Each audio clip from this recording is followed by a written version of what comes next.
As African Caribbean Londoners, we've been ignored by City Hall and the current mayor since May 2016. It's coming up to May 6th elections. That's 5 years of being ignored through benign neglect. Our recommendations have been ignored, our cries, our anguish over our children who are murdering each other when we have the resources, when we have the strategies, tactics, and will to overcome these murders, but our voices aren't being listened to. And I personally have been to City Hall with 200 culturally competent experts who a whole day and days of our expertise has been ignored because not one single recommendation was taken up. Now, earlier this year, the mayor released a £6 million package, which is money that had been ring-fenced for so-called BAME organisations that should have been released a year ago, but wasn't. So we know it was released for optics. We're tired of not being included. We are tired of being overlooked.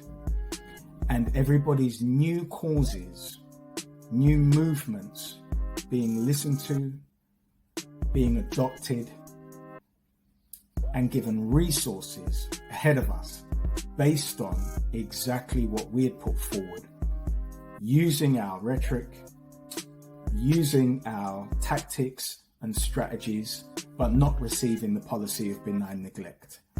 So I have included in this message a film that we shot over a year ago outside the mayor's office when, after cancelling Africa on the Square, he sought to cancel our Holocaust Day, Sankofa Day, held by my tribe. We now have alternatives.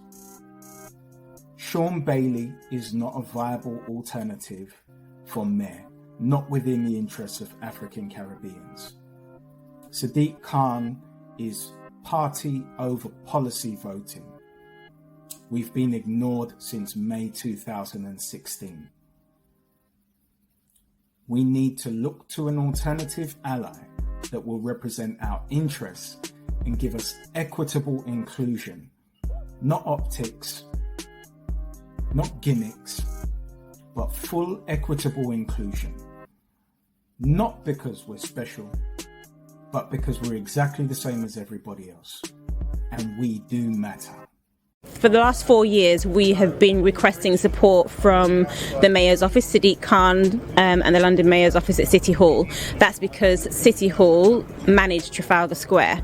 Under our current licensing terms, we're only allowed to do a 3-hour event, which is made up of just speeches and a few minutes worth of performances. We have lots of external costs of putting on the memorial, but we can't recuperate those costs because it's a free event and we can't have anything on the square that's selling. So we've been requesting support from City Hall, London Mayor Sadiq Khan and his team, the Deputy Culture Mayor and the Community Engagement Manager, to support Sankofa Day by either waiving fees to host a larger commercial event on the square, to also financially assisting us and supporting us. This year we put in 2 applications for Sankofa Day. One is for the normal 3-hour event that we do, and the second was for a larger commercial event. We, upon the advice of the team who managed Trafalgar Square, also wrote to the City Hall events team asking them for an application form to apply for support from the London Mayor's office to support a longer commercial event. We were told immediately at the time of application, which was on Tuesday the 7th of February, that there are scheduled works to take place on Trafalgar Square, and they wouldn't know until April at the very earliest whether or not we would be able to hold our memorial. So that was Friday. On the following Tuesday, so just 2 working days later, we received a telephone call from the Trafalgar Square management team, the GLA, who told us that they had had a conversation with City Hall's event management team, who had yet to respond to us on our request for an application form for funding and support, who had told them that they would not be supporting Sankofa Day because our event, our memorial, doesn't fit their criteria. What this was based off, we don't know, because we haven't even placed an application. We were then told that no events would be allowed to happen on Trafalgar Square other than the larger commercial events. So the same one we've requested support for, that's the only type of event that they would be happening, and the event that we normally have would not be allowed to go ahead on Trafalgar Square this year. So we have, as I said, been in negotiations with City Hall for the last 4 years. We sent in a proposal for a larger commercial event last year at the request of a Jeanette Bain-Burnett, who is someone we've been having many meetings with. That proposal went ignored for about 4 or 5 months, and then my team had to then send an email to Sadiq Khan requesting support. So this has just been an ongoing thing over the last 4 years where we've been asking for support, and the general response has been to ignore us simply because they feel they can, because they feel we have no power. But it's sort of come to a crux and to a crunch now.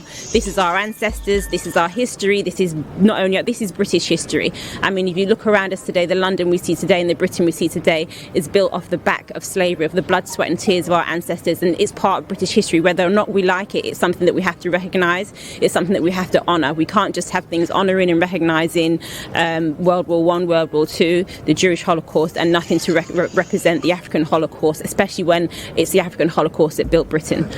So that's sort of where we're standing at the moment. And I want to say Dean here, who has organised this press conference day outside City Hall. It's been absolutely amazing. There's so many people from the community here who I hope will all come and speak. This is the People's Memorial, and I think that's what really everyone needs to recognise. This is not a memorial owned by any government. This is a community memorial. This is the People's Memorial, and it's for the people who have galvanised and come forward today, and I'm really so grateful for.